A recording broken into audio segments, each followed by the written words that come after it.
I'll continue reading The Guardian by Nicholas Sparks, and this is chapter 28. They took him to jail, Mabel asked in disbelief. It was Monday morning, and because Mabel had been visiting her brother in Atlanta, she hadn't heard anything until she'd walked in that morning. For the past 10 minutes, Julie had filled Mabel in on everything that had happened. Andrea was busy mangling a gentleman's hair as she strained to listen in. She hadn't smiled since Julie had started talking, and the more she heard, the more she wanted to tell Juliet she didn't know what she was talking about. Richard wasn't dangerous. Mike attacked him. Besides, Richard wasn't even interested in Julie anymore. Richard, she felt sure, had finally seen the light. And talk about romantic. He'd taken her to the beach, and they'd talked for hours, and he hadn't even made a pass at her. No guy had ever treated her with that kind of respect. And he was sweet, too. He'd asked her not to tell Julie because he didn't want to hurt her feelings. Did that sound like a stalker? Of course not. Even though he refused her offer to come inside when he finally dropped her off at her house, she'd been glowing since she woke up yesterday morning. Julie shrugged. Her face was drawn and pale as if she hadn't slept much. Pete Gandy questioned him for an hour, and he was there until Henry bailed him out. Mabel looked baffled. Pete Gandy? What was he thinking? Didn't he listen to what Mike was saying? Not that I could tell. He kept trying to write this off as some sort of jealous bat, kept wanting to know the real reason he attacked Richard. Did you tell him what's been going on? I tried, but he didn't think it was relevant, not to the assault charge. Mabel tossed her purse onto the magazine cover table. He's an idiot. But he's always been an idiot. How he ended up on the force, I'll never know. That may be true, but it doesn't help Mike. It doesn't help me either, for that matter. So what's next for Mike? Is he going to be charged? I have no idea. We'll find out today, I guess. He has an appointment with Steve Sides later. Steven Sides was a local defense attorney. Mabel had known his family for years. That's a smart choice. Have you ever met him? No, but Henry has. Hopefully he'll be able to work out something with the prosecutor. So what are you going to do about Richard? I'm changing my phone number today. That's it? I don't know what else I can do. Pete wouldn't listen to me, other than to say that if it kept happening, I should report it. Did he call again on Sunday? No, thank God. And you didn't see him? No. Across the salon, Andrea frowned, thinking that's because he was still thinking about me. Now quit bad-mouthing him. So you think he set the whole thing up, don't you? I think he's been setting everything up, including Saturday night, including me. I think he considers this whole thing a game. Mabel met her eyes. It's not a game, Julie, she said. It took a while for Julie to respond. I know, she said. So what was he like? Henry asked during the interview. They were seated in Henry's office, the door closed behind them. Mike exhaled in disgust. It's hard to explain. What do you mean? It's like he already had an idea in his head as to how it all came about, and nothing I said could change his mind. He didn't care about the phone calls, or the fact that he was watching you guys earlier? No, he said it sounded like she was blowing it out of proportion. People shop, he said. They get haircuts. No big deal.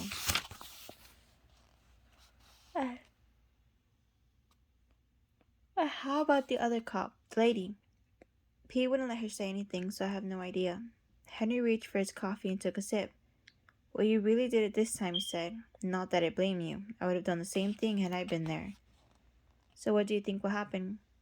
Well, I don't think you'll let them in jail, that's for sure. If that's what you're asking. That's not what I'm talking about. Henry looked at him. You mean with Richard? Mike nodded. Henry put the cup of coffee back on his desk. I wish I could tell you, little brother, he said. Officer Jennifer had just about had her fill of Officer Pete, and they'd been working together for only an hour that morning. She had to come in early to finish up the reports from Sunday that Officer Pete hadn't quite gotten around to because, as he said, I'm too busy trying to protect the streets to be tied down at a desk my whole shift. Besides, it'll help you learn the ropes. In the 2 weeks she'd been working with him, she hadn't learned anything about the job other than the fact that Pete was more than happy to slough off the busy work so he could have more time to devote to curling weight in front of the mirror. The man, she decided, was an absolute moron when it came to interviewing people. The other night was a prime example. She didn't need to be a Nobel Prize winner to see that Mike and Julie were scared. And not because Mike was being hauled off for questioning in the middle of the night.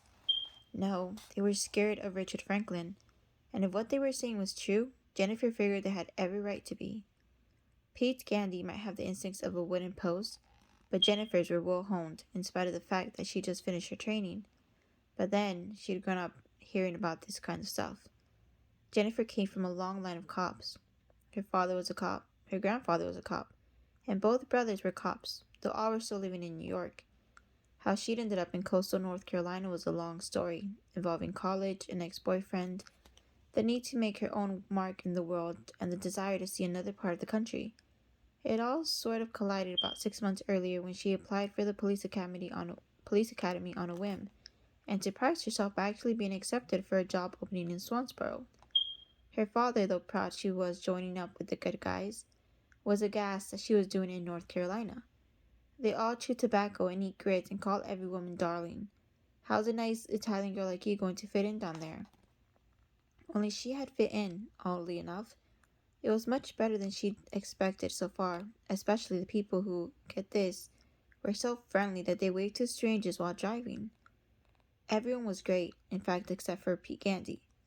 Out of the corner of her eye, she could see him flexing that arm again, making his muscle bulge, and whenever he passed another car, he nodded to the other driver as if saying, "Keep the speed down, buddy." "So what did you think of Mike Harris's story the other night?" Jennifer finally asked. Since he was caught up in his nodding, it took a moment for Pete to realize she was speaking. "Oh, well, he was making excuses," he said. "If I've seen it once, I've seen it 100 times. Everybody who's charged blames the other guy. No criminal is ever guilty, and if he is, there's a very reasonable explanation. Once you've been through the ropes, you'll get used to that pretty quick." "But didn't you say you knew him and that he always seemed like a laid-back guy?" "Doesn't matter. The law's the law, same for everybody." She knew he was trying to sound wise and worldly and above all fair, but in the 2 weeks she'd been partnered with Pete, none of those adjectives seemed to apply. Wise and worldly? The man considered professional wrestling a real sport, and fairness didn't even seem to be in the man's vocabulary.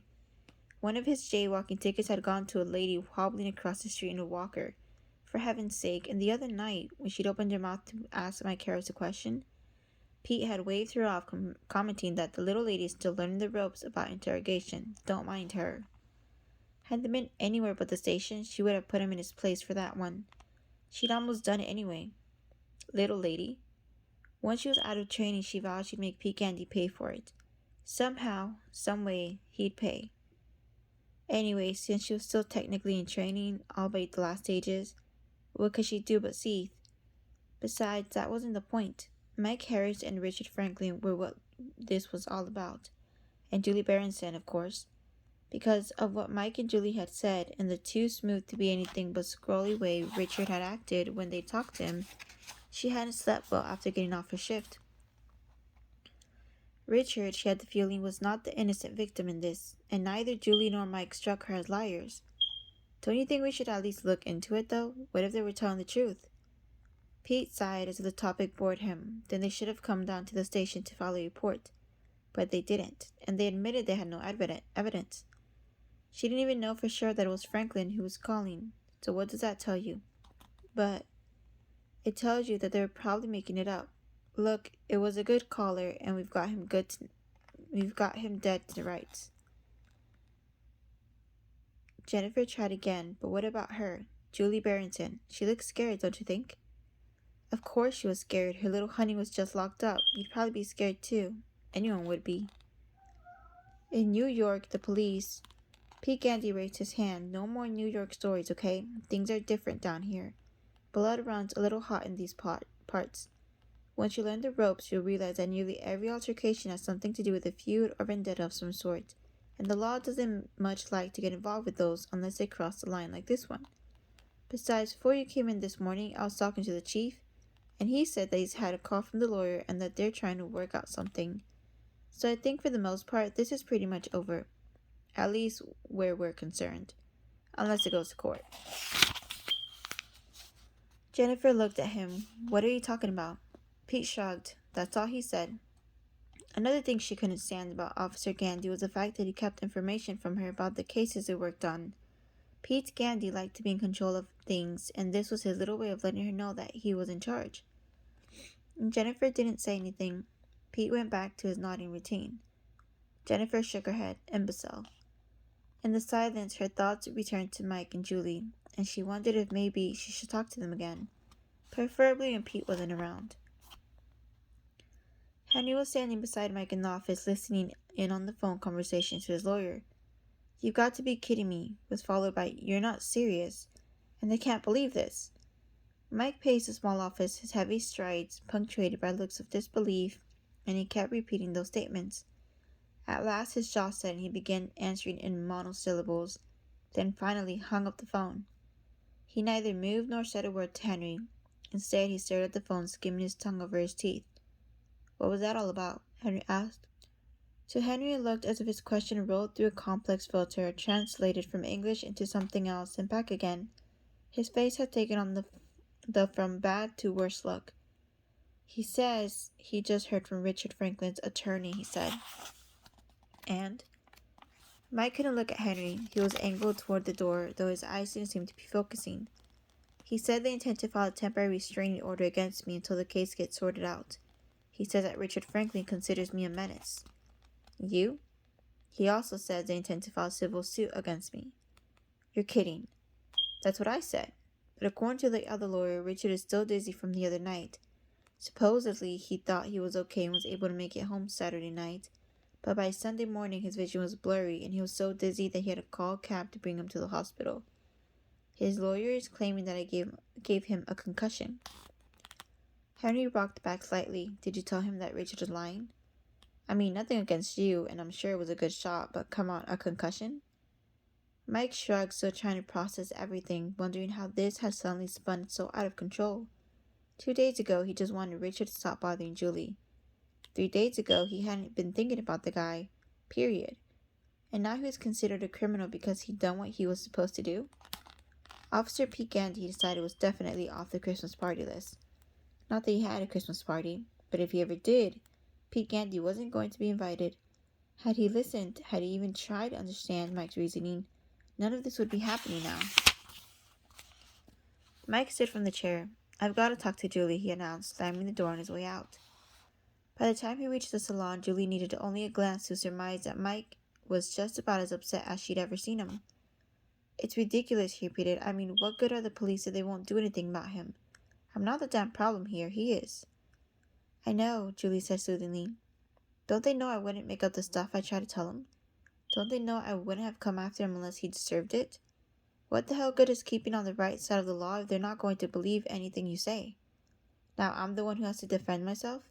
I'm the one who's out on bail? I'm the one who has to hire lawyers?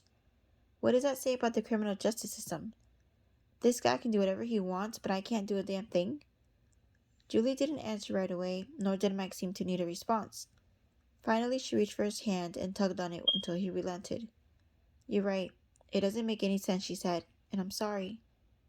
Though her touch seemed to calm him, Mike couldn't meet her eyes. "I am too," he said. "Why are you sorry?" "Because I screwed things up with the police. That's what. That's what I'm really worried about. I can handle whatever happens to me, but what about you? Because of me, the police don't believe your story, and what if they don't believe me or you in the future either?" Julie didn't want to think about that anymore. She'd been thinking about it all morning. The whole thing had worked out just the way Richard wanted. She was more certain than ever he had planned it all. "It just doesn't seem fair," Mike said. "Did the lawyer say anything else?" Mike shrugged, "Just the usual stuff, that there's no reason to worry just yet." Easy for him to say. Mike let go of Julie and took a deep breath. "Yeah, I came out sounding tired, deflated," and Julie looked up at him. "You still coming over to my place tonight?" "If you want me to, if you're not too mad at me." "I'm not mad at you, but I would be if you didn't come. I really don't want to be alone tonight." Stevenside's office was located near the courthouse. Once inside, Mike was led to a paneled room dominated by a large rectangular table and shelves filled with law books. He took a seat as the attorney pushed open the door. Stevenside was 50, with a round face and black hair that was turning gray at the temples. His suit was expensive, one of those silk numbers imported from Italy, but it looked rumpled as if he hadn't hung it up after wearing it last. There was a poofiness to his skin, and the tip of his nose that suggested the habit of a few too many after-hours cocktails. But there was a steadiness to his demeanor that gave Mike confidence. Side spoke slowly, carefully, with every word measured for effect. He let Mike rant for a few minutes before guiding him into the story with a series of questions. It didn't take long for Mike to tell him everything. When he was finished, Stephen sighed, set his pencil on his legal pad and leaned back. Like I said on the phone, I wouldn't worry about the altercation on Saturday night right now. For one thing, I'm not sure the district attorney is going to push for prosecution for various reasons. He began to tick them off one by one. Your clean record, your good standing in the community, and the fact that he's well aware that you'd be able to bring in dozens of character witnesses make it unlikely that he'd find a jury who would convict you. And once I tell him what led you to this point makes prosecution that much more doubtful. Even if there is no proof of the stalking, it could still play well to a jury, and he knows it. But what about the civil case? That's a different matter, but it's not something that would happen right away, if it happens at all. If the district attorney doesn't prosecute, that won't be good for Franklin's case. If the district attorney prosecutes and loses, they won't go to court unless he wins at trial. And like I said, if the district attorney prosecutes and loses a case, that won't look good either. In all likelihood, they won't go to court unless he wins at trial. And like I said, I just don't see that happening. You thought Julie was in trouble and you reacted. For better or worse, most people would find that perfectly reasonable. And the restraining order is just for show. I'll assume you have no problem staying away from Richard Franklin. Not at all. I never wanted to be around the guy in the first place. Good, but let me handle the prosecution, okay? And don't go talking to the police again. Just refer them to me and I'll handle it. Mike nodded. So you really don't think I should worry about this? Not yet anyway. Let me talk to a few people and I'll let you know where we are in a couple of days. If you're going to worry about anything, worry about Richard Franklin. Sides leaned forward.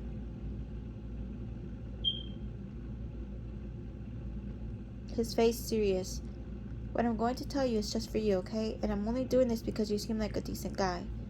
If you say that I'm the one who told you what I'm about to say, I'll deny it.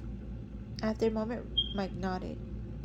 The lawyer waited, making sure he had Mike's complete attention. There's one thing you should understand about the police. The police are great when there's a burglary or a murder. That's what the system was set up for, to catch people after the fact. Even with the stalking laws on the books, there's still nothing the police can really do if someone targets you, and he's been careful not to leave evidence that might get him locked up first. If a person is hell-bent on doing you harm and he doesn't care about the possible consequences, then you're pretty much on your own. You'll be the one who has to deal with him. So you think Richard Franklin might want to hurt Julie? That's not the right question to ask. The question is, do you believe that? If you do, you'll have to be ready to deal with it, because if it gets worse from here, no one's going to be able to help you.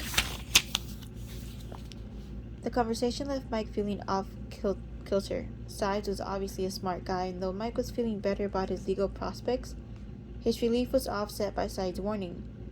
Was it over with Richard now? Mike paused, outside his truck, and thought about it. He pictured Richard's face in the bar again. He saw the smirk, and with that, the answer came to him. This wasn't going to stop, he knew. Richard was just getting started, and as he crawled to the truck, he heard Sides' voice again. No one's going to be able to help you. That evening, Mike and Julie did their best to have as normal night as possible. They grabbed a pizza on the way home. They watched a movie, but neither bothered to add the fact that whenever a car drove up the street, they both stiffened until they had passed. They kept the curtains drawn and kept Singer inside. Even Singer picked up on their nervousness, pacing the house as if on patrol. He neither barked nor growled. When he closed his eyes to doze, he did so with one ear cocked forward. The only thing unusual about the night was that it seemed too quiet. Because Julie's phone had been switched to an unlisted number, it hadn't rung. She had decided to give the number to only a few select people, and she told Mabel not to offer it to clients. If Richard can't call, she thought maybe he'll get the message. Julie shifted on the couch. Maybe. After dinner, she asked Mike about his meeting with the lawyer, and Mike had told her what Sides had said. namely that he didn't think Mike had all that much to worry about. But to Julie's vigilant eye, Mike's demeanor suggested that Sides had a good deal more to say than that. Across town, Richard stood above the tray of chemicals, in his dark room, his face glowing red, watching as the image on the photographic paper slowly took form. The process still struck him as mysterious. Ghosts and shadows darkening, becoming real, becoming Julie. Her eyes shimmered back to him in the shallow pan, shimmered all around him. Always he returned to the photography, the single constant in his life. Staring at the beauty of reflected light and shadows on the images brought a sense of purpose, reminding him that he controlled his own destiny. He was still exhilarated from the other night. Julie's imagination was running wild, no doubt. Even now, she was probably wondering where he was, what he was thinking, what he would do next, as if he were some kind of monster, the boogeyman of childhood nightmares. He wanted to laugh. How could such a terrible thing make him feel so good?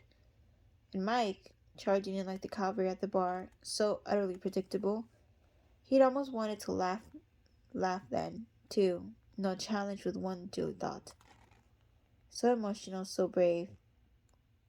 And Mike charging the...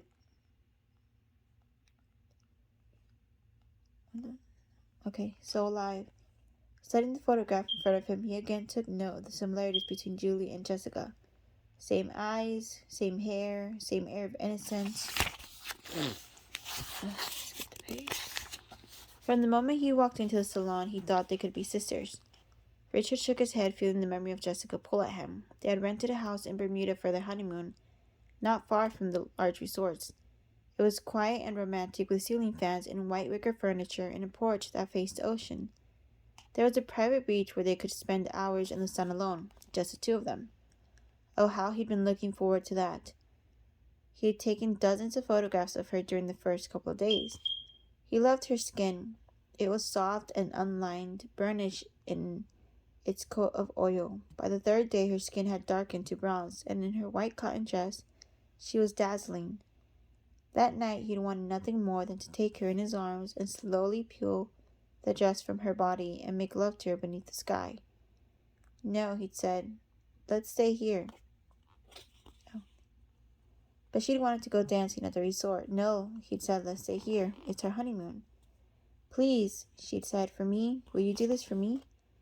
They went, and it was loud and filled with junks, and Jessica was loud and kept on drinking. Her words began to slur, and later she swayed as she made her way to the restroom. She bumped into a young man and nearly spilled his drink. The young man touched her arm and laughed. Jessica laughed with him. Richard seethed as he watched it happen. It embarrassed him. It angered him. But he would forgive her, he told himself. She was young and immature. He would forgive her because he was her husband and he loved her. But she would have to promise not to do it again. But that evening, when they were back at the house, he tried to talk to her and she wouldn't listen. I was just having fun, she said. You could have tried to have fun too. How could I with my new wife flirting with strangers? He wasn't flirting. I saw you. Stop acting crazy. What did you say to me? What did you say? Ow, let me go. You're hurting me. What did you say? Ow, please, ow. What did you say? In the end, she disappointed him, Richard thought. And Julie had disappointed him too. The grocery store, the salon, the way she'd hung up on him. He was beginning to lose faith, but she'd redeemed herself at the bar. She hadn't been able to ignore him. She hadn't been able to simply walk away. No, he thought. She'd had to talk to him, and though her words were spiteful, he knew what she was really feeling. Yes, he knew she cared for him. For when anger and love... She cared for him. For weren't anger and love opposite sides of the same coin? Great anger wasn't possible without great love, and she'd been so angry. The thought made him sore. Richard left the dark room and made his way to the bedroom.